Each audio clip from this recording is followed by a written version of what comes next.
உலகத்தில் தர்மம் அழிந்து அதர்மம் ஓங்குகிற சமயம் நான் உலகத்தில் அவதாரம் எடுப்பேன் என்று கிருஷ்ணர் பரமாத்மா கீதையில் சொல்லுகிறார். வைகுண்டத்தை இருப்பிடமாக கொண்டிருக்கும் பரம்பொருள் திருமால் பூலோகத்தை காப்பாற்றுவதற்காக பல சமயங்களில் பல்வேறு அவதாரங்கள் எடுத்தார். அவருடைய அவதாரங்களை சிறப்பாக தசாவதாரம் என்று குறிப்பிடுவர். பெருமாள் எடுத்த 10 அவதாரங்களை பற்றி சுகர் பரீட்சித்து மகாராஜனுக்கு உபதேசம் செய்தார். சுகரை பார்த்து பரீட்சித்து மகாராஜா ஒரு கேள்வி கேட்டார்.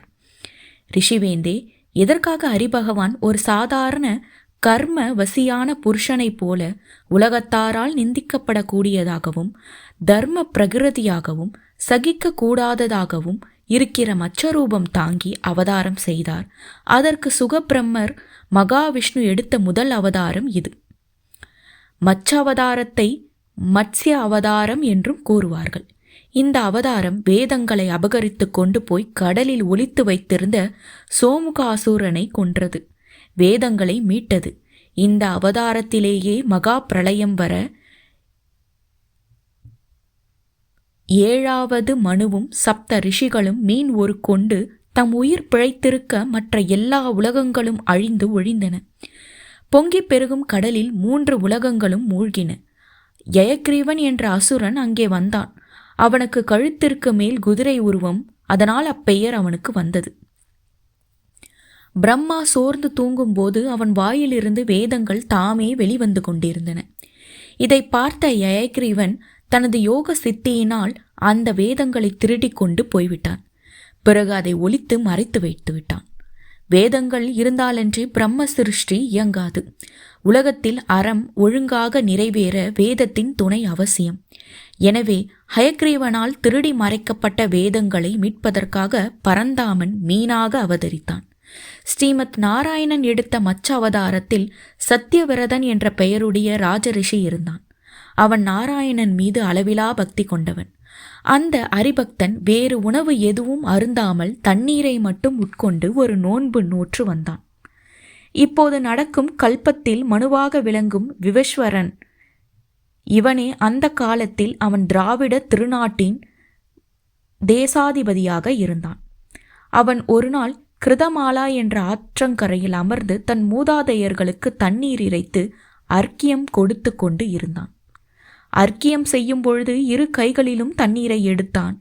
அங்கே கைக்குள் தேங்கிய நீரில் ஒரு குஞ்சு மீன் அழகுற நீந்தி கிடப்பதை பார்த்தான். பேரழகுமிக்க அந்த மீன் பேசியது.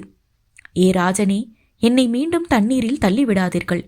குட்டி மீனான என்னை பெரிய மீன்கள் விழுங்கிவிடும். அச்சம் என்னை பிடுங்கி தின்கிறது என்றது. இதை கேட்டு அகமகிழ்ந்து அந்த மச்சத்தின் வேண்டுகோளை நிறைவேற்ற நினைத்தான். ஆற்றுக்கு தன்னுடன் எடுத்து வந்த கமண்டலத்திற்குள் மீனை போட்டான். அதை தன் வழிபாட்டு ஆசிரமத்திற்கு எடுத்து போனான். அன்று இரவே அந்த மச்சம் கிடுகிடுவென்று வளர்ந்து கமண்டலம் முழுவதும் பரவியது. அரசே, இந்த இடம் எனக்கு வசிக்க போதாது என்றது மச்சம். சத்தியவிரதன் மீனை கமண்டலத்தில் இருந்து எடுத்து நீர் நிறைந்த வேறு ஒரு பாத்திரத்தில் போட்டான். இந்த பாத்திரமும் எனக்கு வசிக்க போதவில்லையே என்று திரும்பவும் கெஞ்சியது. மன்னவன் உடனே மீனை அங்கிருந்து எடுத்து ஒரு குளத்தில் விட்டான். அது வெகு சீக்கிரமாக வளர்ந்து அந்த குளத்தை நீக்கமர அடைத்து நின்றது. அடுத்து அந்த மீனை ஆழமானதும் விரிந்து பறந்ததுமான மடுக்களிலும் ஏரிகளிலும் போட்டான். அங்கும் அது பெரிதாக வளர்ந்து தனக்கு வாழ இடம் போதவில்லை என்று சொல்லியது. கடைசியாக அதை சமுத்திரத்தில் கொண்டு போடும்போது அந்த மச்சம் சொன்னது, ராஜரிஷியை, இந்த பெரிய கடலில் திமிங்கலம் போன்ற பெரிய ஜந்துக்களின் நடமாட்டம் இருக்கிறது. ஆகவே என்னை நீ இங்கே விட்டு போய்விடாதே என்று அலறியது. உடனே சத்தியவிரதன் அந்த மீனை கரம் கூப்பி தொழுது, பரம்பொருளே, ஒரு சாதாரண மீனாக தாங்கள் என்னிடம் வந்து மயங்க வைக்கிற மாயம் எனக்கு என்ன என்று தெரிந்து கொள்ள முடியவில்லையே. இப்படி தேவரீர் என்னை விடாமல் பிடித்து வைத்து கொண்டிருப்பதன் காரணம் என்ன? நீர் வளர வளர நிச்சயம் ஸ்ரீ ஹரியேதான் தாங்கள் என்பதை உணர்ந்து கொண்டேன். ஆகவே பெருமானாகிய தாங்கள் இந்த உருவத்தோடு இங்கு வந்த காரணத்தை தங்கள் தொண்டனாகிய எனக்கு தெரிவிக்கும்படி பிரார்த்திக்கிறேன் என மச்சாவதார மூர்த்தியை விழுந்து வணங்கி கேட்டான். மச்சம் பதில் சொல்லியது, ராஜரிஷியை, இன்று முதல் 7ஆம் நாள் அன்று இந்த பூமியும் விண்ணும் அதற்கிடைப்பட்ட வெளியும் பொங்கி எழுந்து வரும் கடலுக்கு இரையாகப் போகிறது. உலகங்கள் அழியும் நாள் வந்துவிட்டது. அஞ்சாதே, நான் உனக்கு ஒரு பெரிய தோணியை அனுப்பி வைக்கின்றேன். நீ அந்த தோணியில் சமஸ்த ஔஷதிகளையும் பற்பல வித்துகளையும் ஏற்றிக்கொண்டு சப்த ரிஷிகளுடன் சர்வ பலம் கொண்டவனாக அந்த காரமான சமுத்திரத்தில் மகா தீரனாக சஞ்சரிக்கப் போகிறாய். வாயுவால் அலைக்கழிக்கப்பட இருக்கும் அந்த தோணி கவிழ்ந்து விடாமல் எனது கொம்பில் சேர்த்த கட்டிவிடு. அப்படி கட்டினால் நான் பிரம்மதேவனுடைய ராப்பொழுது தீரும் வரை அந்த ஓடத்தோடு சஞ்சரித்து கொண்டு இருப்பேன். அப்போது சப்த ரிஷிகளும் ஒளிமயமாக இருந்து உனக்கு வழிகாட்டுவார்கள். என் உடல் அப்போது திமிங்கலம் போல காணப்படும். அந்த படகை என் கொம்பில் கட்ட சொன்னேன் அல்லவா? அப்படி கட்டுவதற்கு உரிய கயிறு வாசுகி என்ற பாம்பு என்பதை மறந்துவிடாதே. அந்த பாம்பை எனது சிதலில் கட்டிவிடு. அதற்கப்புறம் நீ எனது பெருமையை தெரிந்து கொள்வாய்.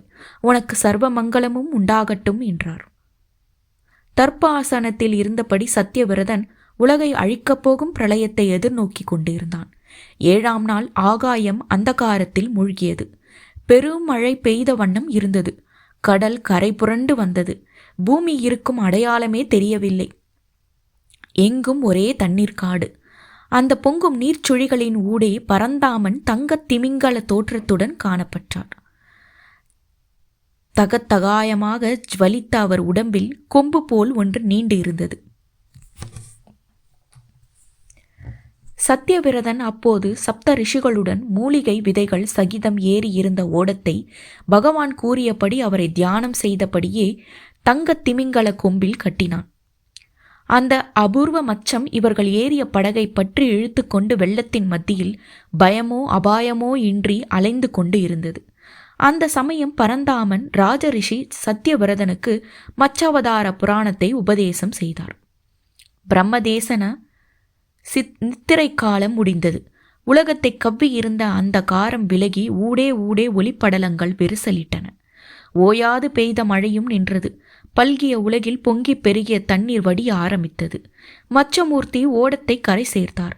சத்தியவிரதன் அந்நேரம் பிரம்மனை குறித்து பிரார்த்தனை செய்தான். நித்திரையிலிருந்து மீண்ட பிரம்மதேவன் அவன் முன்பு பிரத்யட்சம் ஆனார். மீண்டும் அவர் தன் சிருஷ்டியை தொடங்க நினைத்த போது தான் வேதங்கள் மறைந்த விவரம் அவருக்கு தெரிந்தது.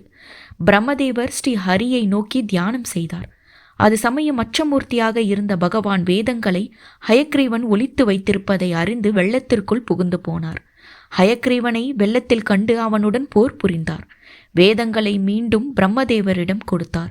மறுபடியும் சிருஷ்டியை தொடங்கும்படி சொன்னார். இப்படி ஆகப்பட்ட கல்பத்தில் சத்தியவிரதன் வைவசத் மனு என்ற பெயருடன் ராஜ்ய பரிபாலனம் செய்து வரலானான். இந்த மச்சாவதார மூர்த்தியை பிரார்த்தனை செய்பவர்களுக்கும் அவர் சரித்திரத்தை பயபக்தியோடு சிந்தித்து அவரை தியானம் செய்பவர்களுக்கும் சகல சம்பத்தும் ஞான யோகமும் உண்டாகும்.